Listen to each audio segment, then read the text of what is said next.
안녕하세요. 1월 15일 월요일 말드라에 오신 여러분들을 환영하고 축복합니다.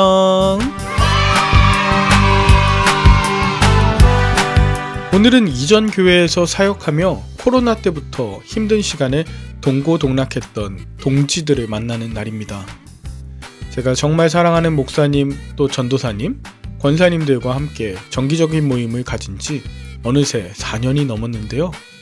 이제는 각자의 자리에서 맡기신 교회를 신실하게 섬기시는 것을 통해 떨어져 있지만 늘 함께 있음을 느낍니다. 요즘엔 특히 이전 교회들의 성도님들로부터 많은 기도 부탁과 또 안부 연락을 받아요.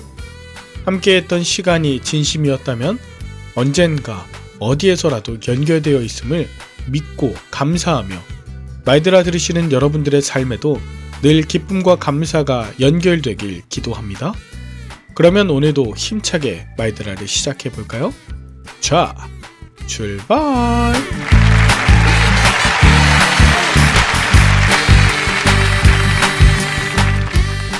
오늘부턴 야고보서에 대해 함께 묵상합니다. 야고보서는 신약 성경에 아모스라는 별명을 갖습니다. 구약에 많은 예언자가 있지만 가장 정의를 많이 강조했던 예언자가 바로 아모스인데요. 이와 같이 야고보서에도 정의가 많이 강조됩니다. 야고보서를 쓴 야고보는 예수님의 동생으로 예루살렘 교회의 수장이었습니다. 그리고 야고보서는 실천하는 믿음을 강조하는데요.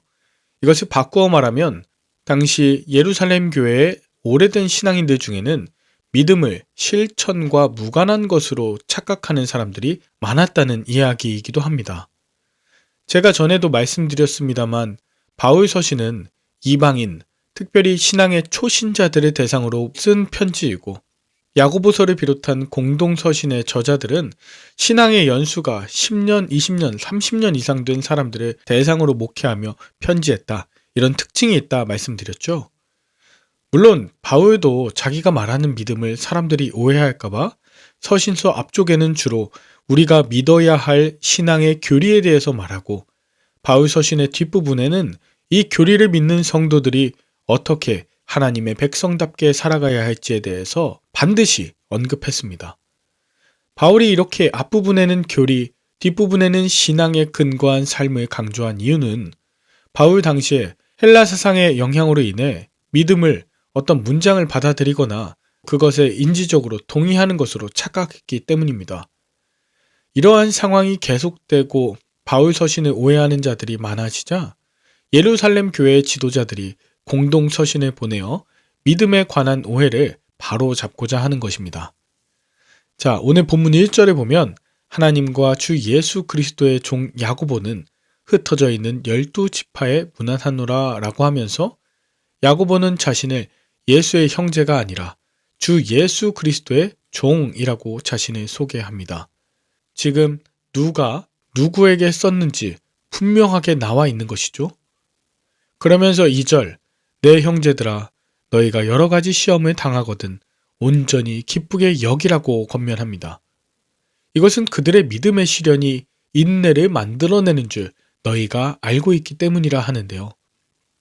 고난과 환난 중에 인내함으로써 하나님께 믿음을 구한다면 하나님은 그 모든 어려움 중에도 신실하신 분이심을 나타내시고 넉넉히 어려움을 이길 능력을 주실 뿐 아니라 12절 약속하신 생명의 면류관을 주실 것이라는 것입니다. 그러므로 13절 사람이 시험을 받을 때 내가 하나님께 시험을 받는다 하지 말지니 하나님은 악에게 시험을 받지도 아니하시고 친히 아무도 시험하지 않으신다 합니다. 야고보는 하나님을 시험하지 않으신다고 했는데 창세기 22장 1절에 보면 하나님께서 아브라함에게 이삭을 바치라고 시험하신 적이 있다고 나오죠. 무엇이 맞는 걸까요? 제가 고린도전서 10장에서 한번 다룬 적이 있습니다만 오늘 본문에 나오는 시험이라는 단어 헬라어 페이라조는 시험하다라는 뜻보다 유혹하다라는 뜻으로 번역됩니다. 쉽게 이야기하면 하나님은 우리를 걸려 넘어지게 하기 위해서 유혹하는 분이 아니라는 것입니다. 물론 하나님은 우리가 하나님의 백성다운 삶을 살아가고 있는지 또 그분의 통치하심 가운데 온전히 살아가는가에 대해서 시험을 통해 통과하게 하시는 분이십니다. 그러나 하나님은 우리를 유혹에 걸려 넘어지게 하시는 분이 아니고 친히 유혹하지도 않으신다라는 것을 기억하라는 것입니다.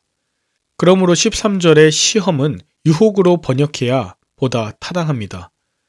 그러므로 14절 오직 각 사람이 유혹을 받는 것은 자기 욕심에 끌려 미혹됨이니 15절 욕심이 잉태한 즉 죄를 낳고 죄가 장성한 즉 사망을 낳느니라 라고 말합니다.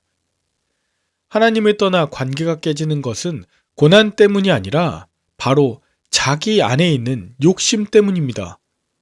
이것을 바꾸어 말하면 우리 안에 일어나는 욕심을 다스리면 많은 죄의 유혹으로부터 자유로울 수 있다는 것이죠. 마치 에덴 동산에서 하나님이 아담과 하와에게 먹을 수 있도록 허락하신 것 얼마나 많았는데 허락한 것에 대해 감사하기보다 허락되지 않은 그 선악과까지 추구하려고 했던 것, 그것이 바로 욕심이고 탐욕이며 죄였습니다. 이렇게 욕심은 하나님과의 관계를 파괴할 뿐 아니라 사람과의 관계, 더 나아가 피조세계까지 파괴하고 신음하게 만듭니다. 이제 19절에 보면 내 사랑하는 형제들아 너희가 알지니 사람마다 듣기는 속히 하고 말하기는 더디하며 성내기도 더디하라 합니다. 한마디로 그리스도인으로 거듭나 회심한 삶을 사는 자는 하나님의 백성에 걸맞는 삶을 살라는 것인데요. 이게 다른 것이 아닙니다. 하나님의 사람들이 진심으로 권하는 것, 특히 하나님의 말씀을 속히 들으라는 것이고 반대로 말씀이 아닌 상태에서의 나의 말이나 성내며 분하는 것은 더디하라는 것입니다. 이에 마지막 27절 경건은 다른 것이 아니라 이렇게 하나님의 말씀 따라 고아와 과부를 환난 중에 돌보고 자기를 지켜 새 속에 물들지 아니하는 것이라고 말합니다. 즉 하나님이 원하시는 참된 경건은 환난 중에 고아와 과부를 돌보며 다른 이에게 유익을 끼쳐야 한다는 것입니다. 경건의 가장 중요한 것을 금식으로 여겼는데 이사야서 58장 6절에서 8절에 보면 하나님께서 기뻐하시는 금식은 배고픈 자에게 먹을 것을 주고 잠잘 곳 없는 자에게 잠자리를 제공해 주며 헐벗은 자에게는 옷을 주는 것이라고 말하지 않았습니까? 이것이 진짜 경건입니다. 그 다음에는 자기를 지켜 새 속에 물들지 않고 자신의 욕망을 추구하는 사회 문화에 동의하지 않는 것입니다. 이것이 야고보서 1장의 내용이에요. 여러분은 오늘 본문을 통해 무엇을 느끼셨나요?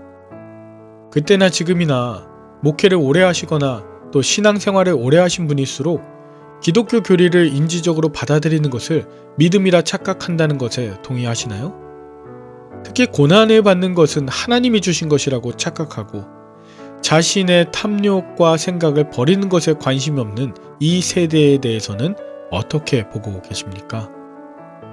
한국에 그렇게 많은 신앙인이 있고 수많은 교회가 있지만 그렇게 많은 그리스도인들이 있음에도 불구하고 왜 대한민국엔 이렇게 많은 사건과 사고, 사기가 많고 또 분노함이 많은 것일까요? 저는 요즘 신앙의 연수가 길어지면 길어질수록 더 그리스도를 닮은 인품과 삶의 실천이 있어야 하는데 머리만 커지는 것이 아닌가 저 스스로를 먼저 돌아보게 된답니다. 더 진실하고 더 온전한 그리스도인으로 완성되어가는 믿음의 여정, 신실하게 걸어가시는 저와 여러분들 되시길 기대하며 함께 기도할까요?